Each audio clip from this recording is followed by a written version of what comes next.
Hi hello welcome to Ashwini Kanasu blog. ಇವತ್ತು ನಮ್ಮ ಸ್ಕೂಲಿಂದ ಒಂದು ಸೋಪ್ ಬೇಸ್ ಮಾಡಿ ಅಂತ ಅಂದ್ಬಿಟ್ಟು ಒಂದು ಪ್ರಾಜೆಕ್ಟ್ ಕೊಟ್ಟಿದ್ದಾರೆ. ಅದನ್ನು ನಾನು ಯಾವ ಥರ ಮಾಡ್ತೀನಿ, ಸೋಪ್ ಹೇಗೆ ತಯಾರಿ ಮಾಡ್ತೀನಿ ಮನೇಲೇ, ಮತ್ತು ಅದು ಎಷ್ಟರ ಮಟ್ಟಿಗೆ ಯೂಸ್ ಆಗುತ್ತೆ ಅಂತ ಅಂದ್ಬಿಟ್ಟು ನಾನು ಇವತ್ತು ನಿಮ್ಗೆ ಹೇಳ್ತೀನಿ. ಜೊತೆಗೆ ನೀವು ನೋಡೋದ್ರ ಜೊತೆಗೆ ಲೈಕು, ಸಬ್ಸ್ಕ್ರೈಬು, ಶೇರ್ ಮಾಡ್ಕೊಳ್ಳಿ. ಇವಾಗ ನಾನು ಬಂದುಬಿಟ್ಟು ನಿಂಬೆಹಣ್ಣು ಇರುತ್ತಲ್ಲ, ಅದ್ರ ಮೇಲಿರೋ ಅರಿಶಿನ ಸಿಪ್ಪೆನ ತಗೊಂಡಿದ್ದೀನಿ. ಅದನ್ನು ಒರೆದ್ಬಿಟ್ಟು ಅದ್ರ ಜೊತೆಗೆ 3 ಟೇಬಲ್ ಸ್ಪೂನು ಸ್ವೀಟ್ ಗ್ಲಾಸರಿನ ಹಾಕ್ಕೊತಿದ್ದೀನಿ.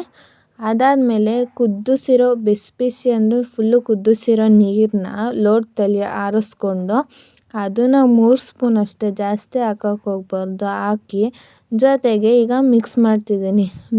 5 ಮಿನಿಟ್ಸ್ ರುಬ್ಕೋಬೇಕು. ಆಮೇಲೆ ತೆಗ್ದು ವೈಟ್ ಬಟ್ಟೆಗೆ ಕೆಳಗಡೆ ಸೋಸೋದನ್ನಿಟ್ಟು ಅದ್ರ ರಸ ಎಲ್ಲ ಹಿಂಡಬೇಕು. ಕೊನೆಗೆ ಬಿಸಿನೀರು ಹಾಕ್ಕೋಬೇಕು. ಬಿಸಿನೀರು ಒಂದು ಪಾತ್ರೆಗೆ ಹಾಕಿ ನಾವು ತಗೊಂಡಿರೋ ಸೋಪ್ ಬೇಸ್ನ ಅದರೊಳಗೆ ಹಾಕಿ ಫುಲ್ಲು ಮೆಲ್ಟ್ ಮಾಡಬೇಕು. ಯಾವ ಥರ ಅಂದರೆ ಫುಲ್ಲು ತೆಳ್ಳಗೆ ಬರಬೇಕು, ಆ ಥರ ಮೆಲ್ಟ್ ಮಾಡ್ಕೋಬೇಕು. ಈಗ ನಾನು ಅಲ್ಲಿ ತೋರಿಸ್ತಿದ್ದೀನಲ್ಲ, ಸೇಮ್ ಅದೇ ಥರ ಮೆಲ್ಟ್ ಮಾಡ್ಕೋಬೇಕು. ಇದನ್ನ ಮೆಲ್ಟ್ ಮಾಡ್ತಾನೆ ಫುಲ್ಲು ಅಂದರೆ ಫುಲ್ ಮೆಲ್ಟ್ ಆಗಬೇಕು. ನಾವು ನಿಂಬೆಹಣ್ಣು ಅಲ್ದಂತೆ ಪಪಾಯ, ಬೇವು ಮತ್ತು ಇನ್ನು ಬೇರೆ ಬೇರೆ ಥರನಾದ್ರು ಮಾಡ್ಕೋಬೋದು. ನಾವು ಮನೆಯಲ್ಲೇ ಒಳ್ಳೆ ನೈಸರ್ಗಿಕವಾಗಿರೋದು ಸೋಪನ್ನ ಮನೆಯಲ್ಲೇ ನಾವು ತಯಾರಿಸ್ಕೊಂಡು ಯೂಸ್ ಮಾಡ್ಬೋದು ಅಂಗಡಿ ಪ್ರಾಡಕ್ಟ್ಗಿಂತ. ಈಗ ಫುಲ್ಲು ಮೆಲ್ಟ್ ಆಗ್ತೈತೆ, ಇದು ಫುಲ್ಲು ಕುದಿಸಿ. ಈಗ ನಾವು ತಗೊಂಡಿದ್ದ ನಿಂಬೆಹಣ್ಣು ರಸನ 5 ಟೇಬಲ್ ಸ್ಪೂನ್ ಹಾಕಬೇಕು. ಅದಕ್ಕೆ ಬೇಕಾದರೆ ಜಾಸ್ತಿ ಬೇಕು ಅಂತಂದರೆ ಜಾಸ್ತಿನಾದ್ರು ಹಾಕ್ಕೋಬೋದು ನೀವು. ಅದನ್ನು ಹಾಕ್ಕೊಂಡು ಜೊತೆಗೆ ಅದರಲ್ಲಿ ಸೋಪ್ ಬೇಸ್ ಹಾಕಿದ್ದೀವಲ್ಲ ಅದರಿಂದ ಮಿಕ್ಸ್ ಮಾಡ್ಕೋಬೇಕು.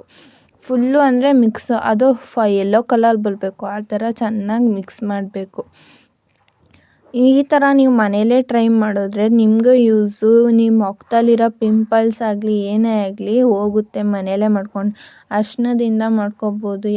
ನಿಮ್ಗೆ ಯಾವ ಥರ ವೆರೈಟಿ ಬೇಕಾಗುತ್ತೋ ಆ ಥರ ಎಲ್ಲ ಮಾಡ್ಕೋಬೋದು. ಕೊನೆಗೆ ಮಿಕ್ಸ್ ಆಗಿದೆ. ಈಗ ಶೇಪ್ ಕೊಡಬೇಕಲ್ವ, ಶೇಪ್ ಕೊಡೋಕ್ಕೆ ಅಂತ ಅಂದ್ಬಿಟ್ಟು ನಾನು 2 ಬಾಕ್ಸ್ ತೊಗೋತಿದ್ದೀನಿ. ಒಂದು ರೆಕ್ಟ್ಯಾಂಗಲ್ ಶೇಪು, ಇನ್ನೊಂದು ಫ್ಲವರ್ ಶೇಪು. ಈಗ ಕೊನೆಗೆ ಆ ಬಾಕ್ಸ್ ಒಳಗೆ ಹಾಕ್ತಿದ್ದೀನಿ ಸೋಪ್ ಬೇಸು. ಎಷ್ಟು ಬೇಕು ನಿಮಗೆ, ಫುಲ್ ದೊಡ್ಡದು ಬೇಕು ಅಂದರೆ ಯಾವ ಶೇಪಲ್ಲಿ ಬೇಕು ಆ ಶೇಪಲ್ಲಿ ತೊಗೋಬೋದು. ನಾನು ಈ 2 ಶೇಪಲ್ಲಿ ಹಾಕೋಣ ಅಂತ ಅಂದ್ಬಿಟ್ಟು ತೊಗೋತಿದ್ದೀನಿ. ಈಗ ಅದನ್ನು ಫುಲ್ ಹಾಕಾದ್ಮೇಲೆ ಕ್ಲೋಸ್ ಮಾಡಬೇಕು. ಕ್ಲೋಸ್ ಆದಮೇಲೆ 4 ಅವರ್ಸ್ ಫ್ರಿಜ್ಜಲ್ಲಿ ಇಡಬೇಕು. ಏನು ಮುಟ್ಟೋಕ್ಕೆ ಹೋಗ್ಬಾರ್ದು. ಆಮೇಲಿಂದ ತೆಗ್ದು ನೋಡೋಣ ಈಗ ಹೆಂಗೆ ಬಂತು ಅಂತ ಅಂದ್ಬಿಟ್ಟು ಫಸ್ಟು ಸೋಪನ್ನ ನೀರಲ್ಲಿ ಹಾಕಿ ಕೈ ತೊಳ್ಕೊಂಡೆ ಚೆನ್ನಾಗಿ ಬಂತಾ ಇಲ್ವಾ ಅಂತ ಟ್ರೈ ಮಾಡಿದೆ.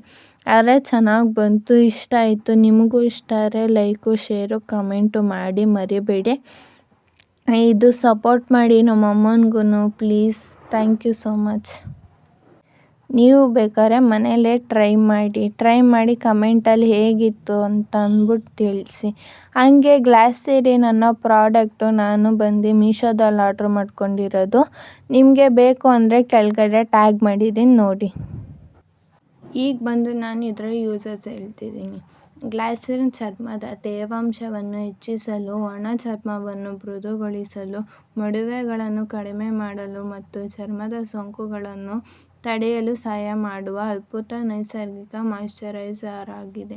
ಇದು ಒಡೆದ ತುಟಿಗಳನ್ನು ಸರಿಪಡಿಸುತ್ತದೆ ಮತ್ತು ಚರ್ಮದ ವಯಸ್ಸಾದ ಲಕ್ಷಣಗಳನ್ನು, ಸೋಂಕುಗಳನ್ನು ಕಡಿಮೆ ಮಾಡುತ್ತದೆ. ಇದು ರೋಸ್ ವಾಟರ್ನೊಂದಿಗೆ ಬೆರೆಸಬಹುದು. ಹಾಗೆ ಚರ್ಮಕ್ಕಾಗಿ ಗ್ಲಾಸರಿನ್ನ ಪ್ರಮುಖ ಉಪಯೋಗಗಳು. ಆಳವಾದ ತೇವಾಂಶವನ್ನು ಗ್ಲಾಸರಿನ್ ಹ್ಯೂಮಿಡಿಕ್ ಆಗಿ ಕಾರ್ಯನಿರ್ವಹಿಸುತ್ತದೆ. ಆದರೆ ಇದು ಗಾಳಿಯಿಂದ ತೇವಾಂಶವನ್ನು ಸೆಳೆದು ಚರ್ಮದ ಕೋಶಗಳಿಗೆ ತಲುಪಿಸುತ್ತದೆ. ಇದರಿಂದ ಚರ್ಮವು ಹೈಡ್ರೇಟೆಡ್ ಆಗಿರುತ್ತದೆ. ಮೃದು ಚರ್ಮದ ನ್ಯಾಯವಾದ ಚರ್ಮ ಒರಟಾದ ಚರ್ಮವನ್ನು ಮೃದುಗೊಳಿಸಲು ಮತ್ತು ಸತ್ತ ಜೀವಕೋಶಗಳನ್ನು ತೆಗೆದುಹಾಕಲು ಸಹಾಯ ಮಾಡುತ್ತದೆ. ಒಡೆದ ತುಟಿಗಳ ಚಿಕಿತ್ಸೆ. ಚಳಿಗಾಲದಲ್ಲಿ ತುಟಿ ಒಡೆಯುವುದನ್ನು ತಡೆಯಲು ಮತ್ತು ಒಡೆದ ತುಟಿಗಳನ್ನು ಮೃದುಗೊಳಿಸಲು ಇದು ತುಂಬ ಸಹಾಯಕಾರಿ. ವಯಸ್ಸಾದ ಚಿಹ್ನೆಗಳನ್ನು ಕಡಿಮೆ ಮಾಡುತ್ತದೆ. ನಿಯಮಿತ ಬಳಕೆಯಿಂದ ಮುಖ ಮೇಲಿನ ಸೂಕ್ಷ್ಮ ಗೆರೆಗಳನ್ನು ಮತ್ತು ಸೋಂಕುಗಳನ್ನು ಕಡಿಮೆ ಮಾಡಬಹುದು.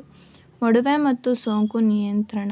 ಇದು ಹೈಡ್ರೋಕ್ಲೋರೈಡ್ ಗುಣಲಕ್ಷಣಗಳನ್ನು ಹೊಂದಿದೆ. ಇದು ಮೊಡವೆಗಳನ್ನು ಕಡಿಮೆ ಮಾಡಲು ಮತ್ತು ಸೋಂಕುಗಳಿಂದ ಚರ್ಮವನ್ನು ರಕ್ಷಿಸಲು ಸಹಾಯ ಮಾಡುತ್ತದೆ. ರೋಸ್ ವಾಟರ್ ಇಂದ 2 ಮತ್ತು 3 ಹನಿಗಳು ಗ್ಲಿಸರಿನ್ ಅನ್ನು ಸ್ವಲ್ಪ ರೋಸ್ ವಾಟರ್ನೊಂದಿಗೆ ಮಿಶ್ರಣ ಮಾಡಿ ರಾತ್ರಿ ಮಲಗುವಾಗ ಮುನ್ನ ಮುಖಕ್ಕೆ ಹಚ್ಚಿ ಮತ್ತು ಹೇಳುವಂತೆ ಮಾಡುತ್ತದೆ. ಇದು ನಿಮಗೆ ಇಷ್ಟ ಆಗಿದ್ರೆ ಕೆಳಗಡೆ ಡಿಸ್ಕ್ರಿಪ್ಷನಲ್ಲಿ ಟ್ಯಾಗ್ ಮಾಡಿರ್ತೀನಿ ನೋಡಿ. ಇದನ್ನು ನೋಡಿದ್ದಕ್ಕೆ ಥ್ಯಾಂಕ್ ಯು ಸೋ ಮಚ್.